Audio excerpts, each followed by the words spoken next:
एक शाम प्राची टीवी पर सीरियल देख रही होती है। तभी उसकी सास वहां आती है। अरे सीरियल में तो ऐसे मग्न है जैसे आज रात का खाना पड़ोसी आकर बनाएंगे।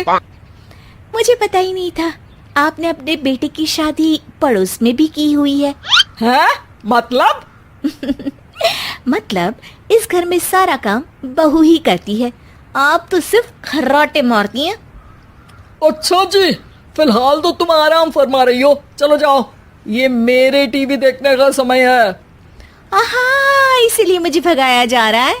सॉरी, अब तो बिल्कुल नहीं जाऊंगी। प्राची की इस बात पर दोनों सास बहू के बीच टीवी रिमोट के पीछे बच्चों जैसे छीना झपटी शुरू हो जाती है, जिसके बीच श्लोक भी काम से घर वापस आ जाता है। आज मेरी चूहे बिल्ली की जोड़ी किस बात पर झगड़ रही है? अरे तेरे बीवी मुझे टीवी ही नहीं देखने दे रही। अरे तुम्हारी मम्मी मुझे खाना बनाने के लिए फोर्स कर रही है। अरे वाह, ऐसे बेतुके रीजन पर तो बच्चे भी झगड़ा नहीं करते। अरे मुझे कुछ मत बोल, सब इसने ही शुरू किया है। हाँ हाँ, जैसे आप तो बहुत दूध की धूली है ना। अरे बस दोनों चुप।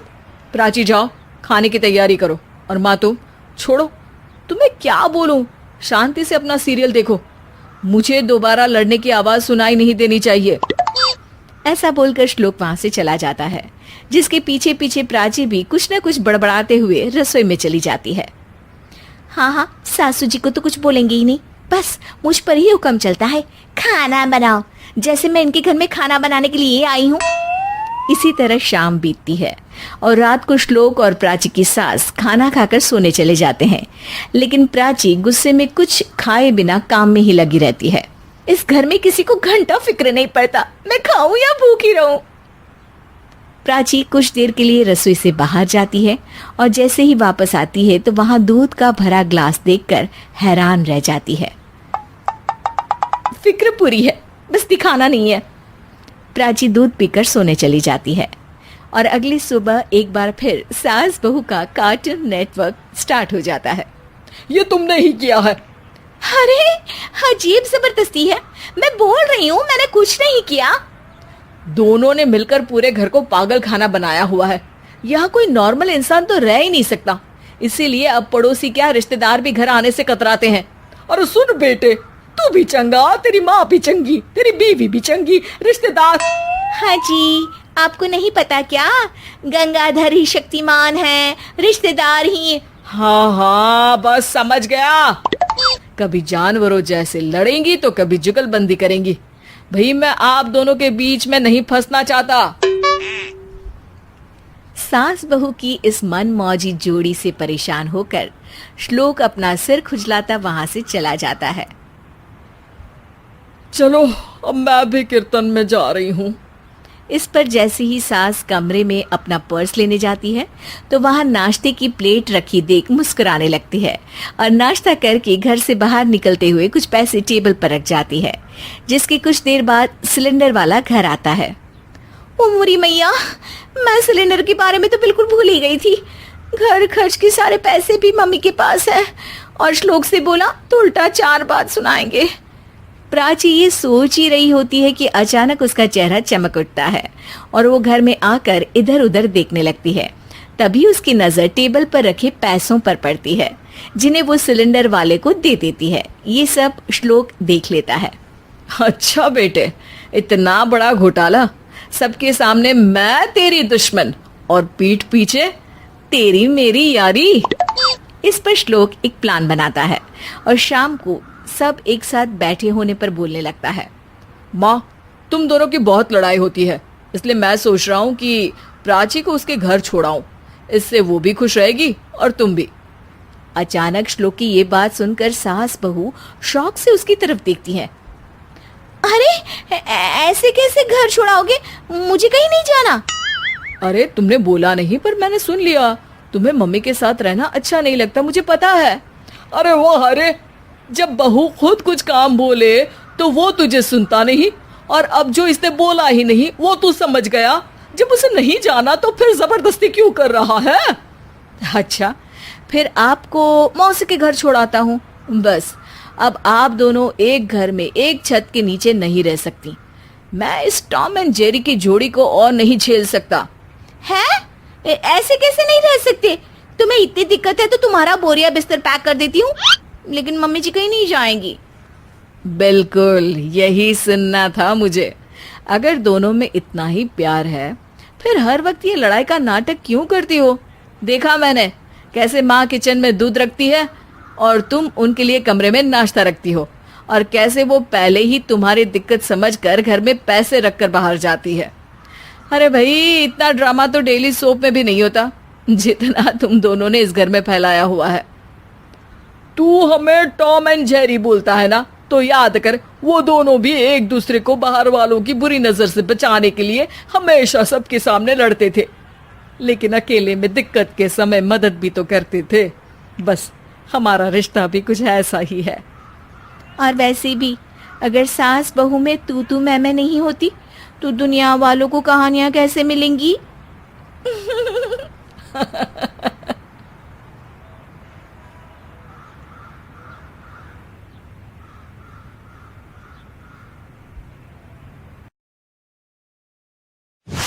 तीन तिगाड़ा काम बिगाड़ा। तीन बहुओं के रवैये से सासू माँ बहुत परेशान थी। दरअसल बात ये थी कि तीनों बहुओं में किसी बात को लेकर अनबन हो गई थी। तब से ही तीनों एक दूसरे से मुंह फुलाए रहती थी। ना कोई सीधे मुंह किसी से बात करती, ना किसी का कहना मानती। पड़ोसी भी इस बात को जानते थे और जाने कैसे कैसे बातें भी करते। इसीलिए सासू माँ ने तीनों बहुओं को तुरंत अपने कमरे में बुलाया। मैं कई दिनों से देख रही हूँ तुम तीनों अलग अलग सारे काम कर रही हो। ये सब नहीं चलेगा, तीनों को मिलकर ही काम करना पड़ेगा। सास की बात सुनकर एकदम से बड़ी बहू बोल उठती है। नहीं मम्मी जी, मैं इन दोनों के साथ कुछ नहीं कर सकती। मैं इस घर की बड़ी बहू हूँ, फिर भी ये मेरा कहना बिल्कुल भी नहीं मानती। अरे जेठानी जी, जानबूझकर मुझे डबल काम करवाती है आप, और छोटी मुझसे टेढ़े मुंह ही बात करती है। इन दोनों के बीच हमेशा सैंडविच बन जाती है मेरी, और मैं हमेशा आलू की तरह बीच में मसली जाती हूँ। मम्मी जी, इन दोनों को लगता है कि मैं छोटी हूँ तो इनके पैरों तले दब जाऊंगी, लेकिन नहीं, मेरा भी उतना ही अधिकार है जितना इन दोनों का है। बड़ी आई दोनों मेरी चुगली करने के लिए, मुझे क्या कम समझ रखा है। तीनों बहू एक दूसरे से बहस करने लगती है और सास दोबारा ये देखकर टेंशन में आ जाती है और सबसे कहती है, चुप हो जाओ, अब से तुम तीनों सारे काम एक साथ करोगी, आंख बंद करके एक दूसरे की बात सुनोगी। तुम तीनों इस बात को गांठ बांध लो, वरना अगली छुट्टियों में तुम्हारा अपना मायके जाना कैंसिल। सास की बातें सुनकर डर के मारे तीनों हामी भर देती हैं। जी मम्मी जी, मैं समझ गई। हाँ मम्मी जी, जैसा आप कहें, आप जो कहेंगी मैं वही करूंगी। तीनों बहू सास की बात को गांठ बांध लेती है और वादा करती है कि अब से सारे काम वो तीनों एक साथ मिलकर ही करेंगी। ये सब देखकर सास खुश हो जाती है और वहां से चली जाती है। नीचे जाकर वो देखती है कि घर में शर्मा जी आए हुए होते हैं। सास जोर से आवाज लगाकर कहती है, अरे बहू, जरा चाय बनाकर तो लाना, शर्मा जी आए हैं। सास की बात सुनकर तीनों बहू तुरंत किचन की ओर भागती है और चाय बनाना शुरू कर देती है। मुझे तो एकदम मसाले वाली कड़क चाय पसंद है, तो हम शर्मा जी के लिए मसाले वाली चाय ही बनाएंगे। अरे नहीं दीदी, गर्मी के मौसम में मसाला चाय कौन पीता है? मैं तो शर्मा जी के लिए इलायची वाली चाय ही बनाऊंगी। ये कैसी बात कर रही हैं आप दोनों? मेरी मम्मी ने सिखाया है कि मेहमान को ज्यादा दूध और शक्कर वाली चाय देनी चाहिए, वरना वो घर वालों को कंजूस समझते हैं। तो मैं तो शर्मा जी को ऐसी ही चाय दूंगी। तीनों बहुएं अपने अपने तरीके से चाय में शक्कर, मसाला, पत्ती सब डाल देती है। उबलने के बाद तीनों मिलकर चाय बाहर लेकर जाती है और शर्मा जी और सासू माँ को देती हैं। चाय पीने के बाद शर्मा जी सासू माँ को देखकर शर्मा जाते हैं और शर्मिंदा महसूस करते हैं कि आखिर उन्होंने चाय पीने के लिए हामी क्यों भरी। सासू माँ भी चाय पीना शुरू करती है और कहती हैं, अरे बहू, ये कैसी चाय बनाई है? चाय है या मीठे दूध की बासुंदी? हाँ, चाय अच्छी नहीं लगी क्या? कोई बात नहीं, हम पराठा बनाकर लाते हैं। चलो चलो अंदर। हाँ हाँ चलो। हाँ आती हूँ मैं भी। नहीं नहीं, मेरा पेट चाय नहीं चौपट कर दिया वही काफी है। पराठे से पोपट नहीं करवाना, मैं तो चलता हूँ।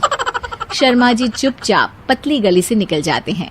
अगले दिन सास बहुओं से कहती है, अरे बहू, जाओ जाके ऊपर के गेस्ट हाउस की सफाई कर दो। कल हमारे यहाँ मेरे दूर के रिश्तेदार आने वाले हैं, तो पूरे कमरे को चमका देना, समझी? तीनों बहू सास की बात को मानकर ऊपर सफाई करने चली जाती हैं और तीनों कमरे की सफाई चालू कर देती है। बड़ी बहू मकड़ी के जाले साफ करती है, तो बीच वाली झाड़ू लगाना और छोटी वाली सर्फ डालकर जमीन धोना शुरू कर देती है। अरे दीदी जेठानी जी, अभी मैंने पूरी फर्श धोई और आप फिर से धूल नीचे गिरा रही हैं। और मछली जेठानी जी, आप बिना झाड़ू की धूल यहाँ छटक रही हैं। अरे तीनों को साफ करना है, एक साथ सफाई करते हैं ना। अरे वही तो, हम साथ साथ हैं, घर साफ साफ है। तीनों बहू ऐसे ही काम में उलझ जाती है और 2 घंटे तक एक ही कमरे की सफाई करती रहती है। बहुत देर से अपनी बहुओं को ना देखने के कारण सास ऊपर कमरे में उन्हें देखने जाती है, लेकिन कमरे में घुसती ही वो गीली फर्श पर फिसलने के कारण नीचे गिर जाती है। ओरी मोरी मैया, हड्डी मरोड़ के रख दी। आए मेरी तो कमर ही टूट गई रे। तीनों बहुएं सास को उठाती हैं और बिस्तर पर सुला देती है। अरे मेरे हाथ पैर दर्द कर रहे हैं, दबा दो, आराम मिलेगा। हाँ जी माँ जी। अरे जी माँ जी, जी माँ जी। और तीनों बहुएं एक साथ सास के हाथ को दबाना शुरू कर देती हैं। माँ की तो चीख ही निकल जाती है और नतीजा ये होता है कि सास के बचे हुए शरीर में भी दर्द उठ जाता है। हाय राम, ये क्या कर दिया तुम तीनों ने। अरे मेरी तो किस्मत ही फूटी है कि तुम जैसी बहुएं मुझे मिली। हे भगवान, पूरे शरीर में दर्द बढ़ गया है। अब तो पता नहीं कि चल भी पाऊंगी या नहीं। माफ करो, मुझे गलती हो गई मुझसे कि तुम तीनों को एक साथ काम करने के लिए बोला। सोचा था तीनों मिलके अच्छे से काम करेगी, लेकिन बड़े बुजुर्ग सही कहते थे कि 3 तिगाड़ा काम बिगाड़ा। तुम लोगों ने ये बात ना आज साबित करके दिखा दी। तुम तीनों को तो समझाना यानी मानो भैंस के आगे बीन बजाना है। तुम्हें अकेले अकेले काम करना है ना, तो अब से तुम अकेले ही अपना अपना काम करो। तीनों बहुएं वहां से जाने लगती है। अरे कहाँ जा रही हो? आप ही ने तो कहा कि अपना अपना काम तो मुझे मुल्तानी मिट्टी लगानी है। अरे मुझे भी तो नेल पॉलिश लगानी है। मुझे ना मेहंदी लगानी है।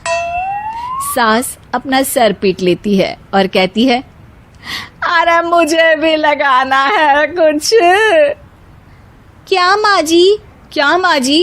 क्या माँ जी? तुम्हारे घर वालों को फोन तुम्हारी हरकतें बताने के लिए।